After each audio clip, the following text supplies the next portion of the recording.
You should divorce your husband immediately." "What?" She said that and showed me a footage on a surveillance camera. This is... I was shocked when I saw the footage. For a moment, I even forgot to breathe. I can't forgive this. I mean, who could? How they can deceive me like this? I felt the anger welled up within me. That's when I promised myself that I will definitely get revenge. My name is Amber, a 39-year-old office worker. I've been married to my husband Erwin for 10 years. We had been living harmoniously as a working couple, earning a stable income. Since the marriage, we had trouble conceiving a child. Our married life hasn't been easy. There have been challenges besides the issue of having children. It happened unexpectedly. My husband was diagnosed with early onset dementia about a year ago. At first, it was just forgetting things when we went out together. I thought he was just absent-minded. But then he started forgetting how to drive or even forgetting to go to work. And things became more unsettling. Eventually, he started asking me if dinner was ready right after we finished eating, or if the bath was ready every few minutes. Of course, it also affected his work.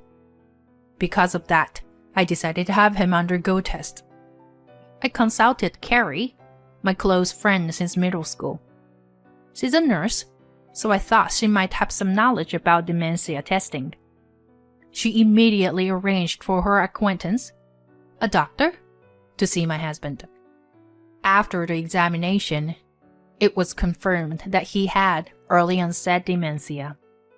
I was speechless and filled with despair.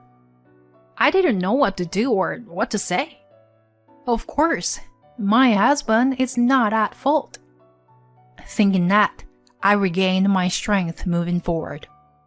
We have to overcome this together as a couple. I made up my mind that I would become the pillar of the family from now on. Since then, I have been working desperately. My husband quit his job. We arranged for a caregiving service for him during the day. If you give it your all, you'll get results. In this past year, I was promoted to department manager. My salary increased significantly, and I could easily afford the cost of my husband's care. During that time, the hospital where we used to go for regular checkups closed down. I wasn't sure why, but rumor has it that it was mismanagement, embezzlement. Whatever the case, I wasn't sure. Carrie had referred to this hospital. I was at a loss. I was pretty disappointed because my husband and I were just getting used to this hospital. Besides, I had to find another good hospital for my husband's examination. I was also getting pretty busy at work, so I was always on edge. I didn't want to bother Carrie again, so I couldn't talk to her about it. Spending each day with a sense of urgency, my husband's symptoms seemed to be getting worse day by day. I felt like suffocating every morning when I woke up. At that time, I received a message from my best friend Sarah, who had returned to the country saying she wanted to meet. It was like a helping hand. Just the fact that I can meet someone I can talk to. Amber! Long time no see, honey. Sarah, here. Good to see you. You've got a Latina vibe going on, huh? Huh, really? I've been living with my Brazilian boyfriend for a while, so maybe that's why. We broke up a couple months ago, though. Oh, sorry, honey. No, I'm okay. Really. Besides, I was invited to work at a university hospital here, so I decided to come back. Sarah is a doctor and has been moving around overseas. Sarah and I grew up almost like sisters because we lived next door to each other when we were kids. We were both only child, so we were always together at school and after school. Growing up, Sarah was like my family to me, and I could talk to her about anything. We would often stay up late talking about boyfriends, schoolwork, and such. When I was in high school, her family moved away, and we didn't see each other as much as we used to, but our friendship continued. This was the first time in a few years since we last met each other, and I was very excited. After catching up for a while, I told Sarah about my husband's situation. I see. If you are looking for a hospital for regular checkups, how about the one where I work? I can introduce you to a good doctor. Really? That would be incredibly helpful. Please, I'd appreciate it. A few days later, Sarah sent the necessary documents to my house. Orwin, from now on, we'll be doing regular checkups here, okay? I said that and placed the documents in front of my husband. For a brief moment, I noticed a surprised expression on his face. I felt a slight sense of unease, but I didn't pay too much attention to it, and I took my husband to the hospital. Wait, Carrie? Amber? What are you doing here? Does this happen to be your workplace? I asked Carrie, who was wearing a nurse's uniform. Yes. Didn't I tell you? I work at this university hospital. Oh, I see. What a coincidence, huh? Having two friends and trustworthy friends working at the same hospital is reassuring. By the way, it seems like the hospital I told you has closed down. I'm sorry about that. Oh, it's okay. Don't worry about that. So, how is your husband doing? Well, for now, he's stable. That's good. Well, I'll take him to the examination room, since I'll be the one attending to him. Okay, thank you. Carrie said that and headed to the examination room with my husband. I decided to go to the nearby cafe to pass the time. Amber? I turned around and saw Sarah standing there. Oh, hey, Sarah. Sarah, you look great in a white coat. It's the first time I've ever seen you like this. But it suits you. Despite my comment, Sarah had a stern expression on her face for some reason. Then she suddenly said something unexpected to me. Amber, you should divorce your husband immediately. Huh? Why all of a sudden? What do you mean by saying we should get a divorce?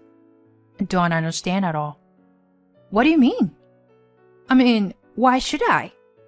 Yeah, you see, actually, I saw it. You saw? So what? Your husband. I saw the nurse and your husband going into a room that only authorized personnel can enter. Nurse? Oh, you mean Carrie? Anyway, I didn't recognize her. But it's not a place for taking patients, so I got curious and followed them. I couldn't see much inside, but I could hear their voices. Well, you know, those two seem to be having a, intimate relationship. But what? That's... No. Because Erwin has dementia. And that nurse is my close friend. Huh? In fact, Sarah and Carrie don't know about each other. Hey, Amber, is it true that your husband has dementia? What? There have been cases where they pretended to have one, you know? It happens more often than you think. I couldn't believe her words. Could it be that everything was just an act? But I couldn't imagine Sarah, the doctor, lying. And she had no reason to lie to me. I didn't know what to believe anymore. Sarah said she would keep an eye on things and went back to work. After a while, Carrie and my husband returned. We're done with the regular checkups. I'll mail you the documents later. Oh, okay. From then on, I spent my days feeling unsettled. I even confirmed with the caregiver, who mentioned that my husband indeed showed symptoms and made remarks consistent with dementia. However, At that moment, the caregiver seemed to remember something. Oh, now that I think about it, when I arrived at your house, your husband was on the phone. The way he was speaking was very clear and confident. I see. Thank you for letting me know. As my doubts grew stronger, I received a call from Sarah. I immediately went to the cafe she mentioned. Take a look at this. Saying that, she showed me a video captured by a surveillance camera. This can't be true. Watching the footage, I was shocked. It showed Carrie and my husband engaging in intimate acts in various rooms of the hospital. It was making rumor recently. There were reports of rooms being found dirty, even though they were supposed to be cleaned. So, I reported it to the police, saying it might be a case of foul play. I managed to get access to the surveillance footage. I'm sorry for showing you this kind of video. No. I appreciate it. You've given me solid evidence. With this, I have no more doubts. I was filled with anger towards my husband and Carrie. After that, I immediately consulted with a lawyer. With more than enough evidence in hand, it seemed like I would have the upper hand in the divorce. Once everything was prepared, I took my husband to the hospital and led him to the prepared room. Of course, I invited Carrie there too. This is the lawyer I hired for this matter. As I said that, Carrie and my husband next to her were both shocked. Then the door to the room opened, and Sarah walked in. Wait, doctor? Why are you here? Carrie wondered why Sarah had entered, sounding puzzled. Amber is my high school friend. I know about you two having an affair. What? What are you talking about? Well, unfortunately, the two of you have no room for defense. Saying that, the lawyer played a video. Carrie panicked, and my husband was sweating profusely. You've been deceiving me all this time. I must say, Erwin, your acting skills are impressive. As I said that, Sarah chimed in. We have evidence that you've been pretending to have dementia. Carrie, you introduced Amber to a privately owned hospital with a shady doctor, right? You probably manipulated something, creating the false result that Erwin has dementia. Carrie struggled to find words. Then, realizing there was no escape, my husband suddenly began speaking clearly. Wait. Sorry. I admit I messed up. I apologize, but please, don't divorce me. What? You're joking, right? I will definitely divorce you, and you will pay alimony. Moreover, engaging in such acts in a hospital room multiple times, both of you will likely face fines. This can't be. Carrie, was it? What on earth are you doing in a sacred place where lives are dealt with? Have some shame. I've already reported this to the hospital director. You're getting fired for sure. Carrie and my husband turned pale and bowed their heads in shame. Afterward, I officially finalized the divorce with my husband and pursued alimony from both him and Carrie. My husband tried to rely on his family, but they were furious at him for pretending to have dementia and cut off all contact. Now he lives in a run-down apartment, working temporarily jobs to slowly pay off the alimony. Carrie is in a similar situation, being estranged from her family and unable to find employment at any hospital. However, they brought this upon themselves, so there is no room for sympathy. I later found out that they had been involved in a relationship for several years. Carrie, who fell in love with Erwin at our wedding, had secretly continued to seduce him.